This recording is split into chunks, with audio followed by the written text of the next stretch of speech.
The wife is angry at her husband for cheating on her, so she decides to punish him. Let's see what lengths she goes to make her man's life miserable. Welcome to Movie Recall. In today's video, we'll be going through the 2014 thriller film Gone Girl. It's time to recall, let's get started, turn on subtitles, and spoilers ahead. It's July 5th and Nick is drinking his coffee while he walks in the street. He is supposed to go grocery shopping, however, he ends up going to a bar. His twin sister Margot works at the bar. It is Nick's 5th wedding anniversary, and he is reminiscing about the time he spent with his wife Amy. He narrates that he would love to crack her skull open and pick apart her brain to see what kind of secrets come spilling out. Nick recalls the time when they met in New York for the first time. They got along really well. Upon being asked what Amy did, she told Nick that she was writing personality quizzes for a magazine, and Nick himself wrote for a men's magazine. The two continued to talk, and they ended up being attracted to each other, even indulging in some amorous activities. While he is at the bar, Nick receives a call, and he is being told that his cat is outside. He immediately goes home, finds the door open, and starts calling for Amy. He then walks into the living room and finds a table flipped over and broken glass around the table. After a while, the cops arrive and they inspect the house. The detective named Rhonda puts yellow pins in places she thinks are of note. She is accompanied by a male detective named James. Rhonda then notices a drop of blood in a very peculiar spot. The detective continues to look around and then they end up inspecting Amy's stuff. Rhonda seems really impressed by Amy's work. Nick again goes into remembering the significant past events as he recalls the night when Amy's novel was published. That day, she explained to Nick how the characters in the book actually depict her real-life dreams. The characters in the book did all the things which the real Amy couldn't get to do. Amy quit playing cello at the age of 10, and she did not have a dog either. However, the characters in her book did and had all those things. We're back to the present, and we see Rhonda explaining to Nick that this is really serious. Amy's stuff is then given to the forensic team, and her gadgets are to be tracked as soon as possible. When the detective is asking Nick about Amy, she finds out that Nick does not know much about his wife. The only thing he seems to know is that Amy has high standards. The detective is a little surprised at Nick. After that, we see Nick reminiscing on the time he spent with Amy in the library. There, they talked about Jane Austen, and Nick seemed to like her. The library is in his memory because it was their 2nd anniversary that day. Amy gave Nick cotton sheets, well, he got her the same thing. Then we get to see Detective Rhonda meeting Amy's best friend Noelle. In the meantime, back at their house, it turns out that the splatter which Rhonda spotted was actually blood. They just had to make sure. James, on the other hand, finds out that the house is rented in Amy's name. Well, everything's in her name, even Nick's bar. Rhonda then finds something under Amy's undies. The next day, we see Margot lecturing Nick on how to act all day long in front of the detectives to make them think that Nick really cares about his wife. They arrive at the police station, and the in-laws and Nick's sister are now going to take over the press conference. Nick comes forward to speak. He barely says 2 sentences. Then Amy's parents come forward and say a lot more than what Nick said. It gives the impression that they are keener to find Amy than her husband. However, they blow it off when they go on to promote one of Amy's products, taking advantage of the opportunity at hand. Then, Amy's mother tells them that there is a boy named Desi who tried committing suicide when Amy got together with Nick. She further reveals that he lives no more than a 2-hour drive away from there. Rhonda is now suspicious about this Desi guy. They also talk about a boy named Tommy with whom Amy broke up around 8 years ago because he physically abused her. When everybody is leaving, Rhonda asks Nick to stay, saying that he should take a look at the first clue they found in Amy's drawer. He takes a look at it and right away figures out where he needs to go. Another clue is left for him. At Nick's office in his school, he finds another clue. Rhonda interrupts him reading the clue as she starts asking him questions as she finds a pair of red panties in his office. Nick then lies to the detective about where the next clue is hidden. Nick is at his father's house at night and Rhonda shows up there and asks him if this is the brown house that is mentioned in the 2nd clue. Nick says, nope, it's still blue. Nick is then pissed off at the 3rd clue in which Amy tells him where the 4th clue is hidden. Amy wrote about the time when Nick lost his job and they were financially unstable, which led the couple to have many fights. Then an event is organized for Amy and her ex-boyfriend Desi also attends. Nick gets suspicious of him and tries to keep an eye on him. As Nick comes out of the hall, a woman named Shauna takes a picture with him, but then Nick starts being weird and asks her to delete that picture, which is a good enough reason for Shauna to walk away. Amy's mother, on the other hand, is upset with Nick as she thinks Nick does not care about Amy. Nick explains that he's having a really hard time, but at the same time he is trying to be nice to the people who have volunteered to look for Amy. A large group of volunteers is looking for Amy. Margot turns on the TV and sees Nick and his mother-in-law. Nick is being put up in a way where it reflects that Nick does not give a fig about his wife. Nick's sister then confronts him and says that she thinks Nick is hiding something from him. Nick says that he is sick of everyone judging him. We are again brought to a past event where Amy and Nick moved to Missouri when Nick's mother had been diagnosed with cancer. Amy was upset because she was not even asked before moving. This was the first time she wished to disappear. At night, Nick gets a text message from one of his old students named Andy. It turns out that Nick has been sleeping with her. Well, remember those red undies? They could very much be Andy's. Andy comes in and starts kissing Nick. Nick tells her to be quiet and asks her to be very prudent about the fact that their affair is not at all to be revealed to anyone. They then proceed to have a wild, steamy hormone sandwich. After Nick's mother died, Amy bought him a bar, but she was not really happy with him as she thought that Nick did not really care about her. Over time, it started feeling like Nick was just using Amy for sex and there was no infatuation between the two. The police, on the other hand, find out that Amy had bought a gun. She wrote about it in her diary. Amy wrote that Nick is tired of her and just wants to get rid of her because she owns both the house and the bar. She also wrote that their relationship is getting deteriorated day by day and she is now afraid of Nick. She's afraid that her husband might hurt her.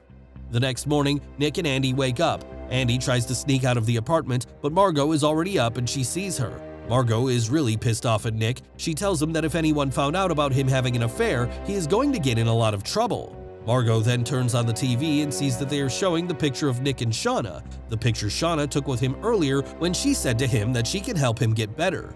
A TV host asks an expert about his opinion on the whole Nick and Amy case. The expert says that even if Nick does not look depressed, it doesn't necessarily mean that he does not care enough about his wife. Margot hears this conversation and then goes on to advise Nick to hire Tenor as his lawyer. Rhonda and James watch the same TV show. James, who has made it abundantly clear that he does not like Nick and thinks that Nick is guilty, but Rhonda does not agree with him. The two then receive a luminal report which suggests that a lot of blood was wiped from Nick and Amy's kitchen. This further incriminates Nick. At night, Nick attends an event where he explains that there is no way he is behind Amy's disappearance. He further goes on to add that he is cooperating with the police as much as he can.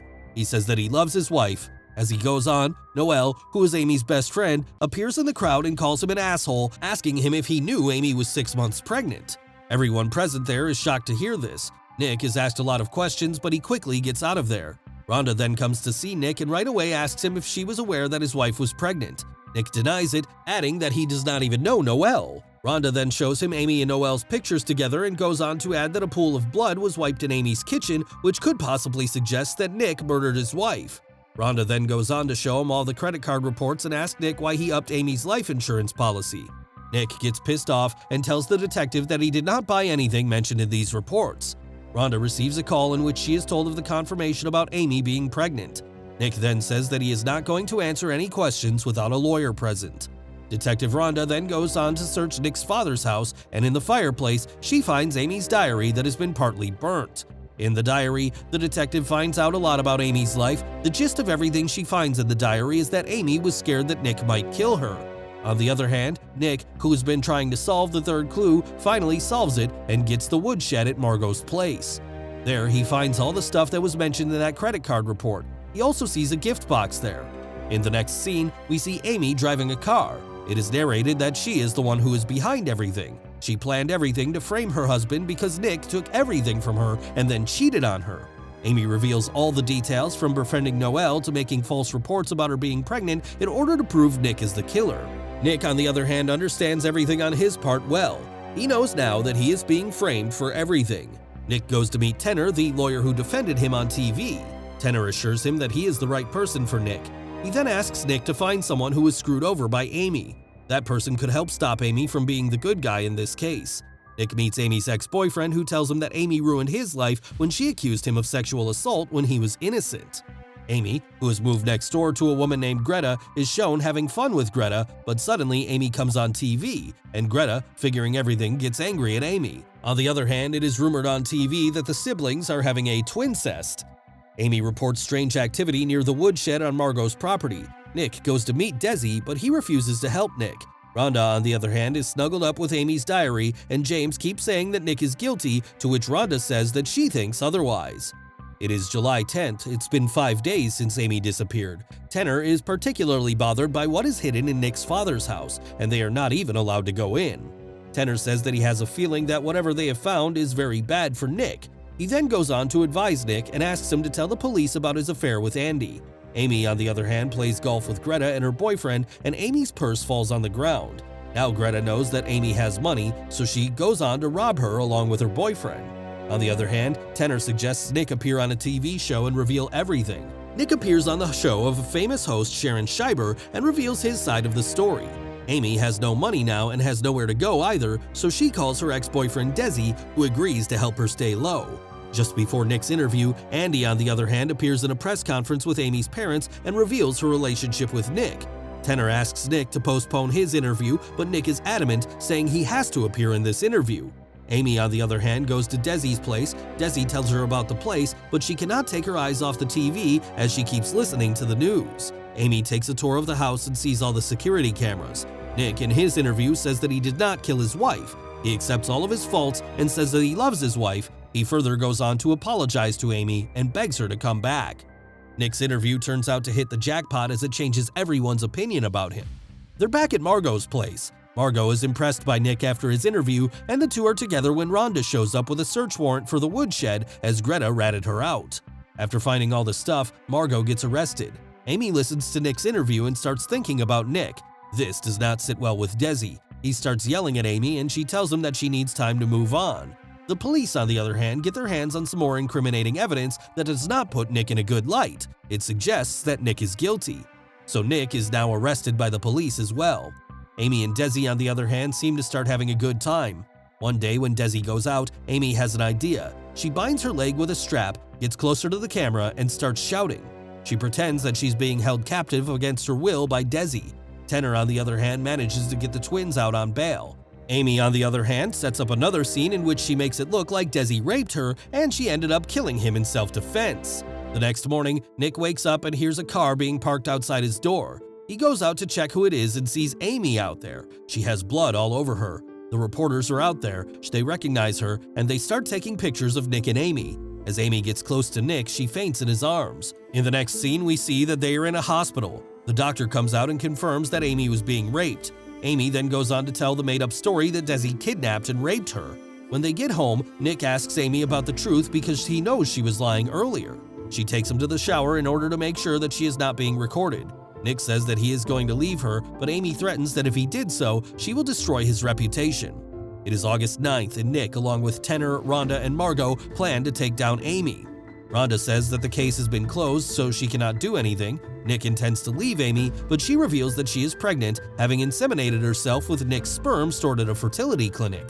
Nick reacts violently to Amy's insistence that they should remain married, but feels responsible for the child and decides to stay married despite Margot's qualms. The two then make an appearance in a public interview where they reveal that they are going to be parents. This is where the movie ends. Thanks for watching. Please like and subscribe and click the bell icon to get new movie recaps.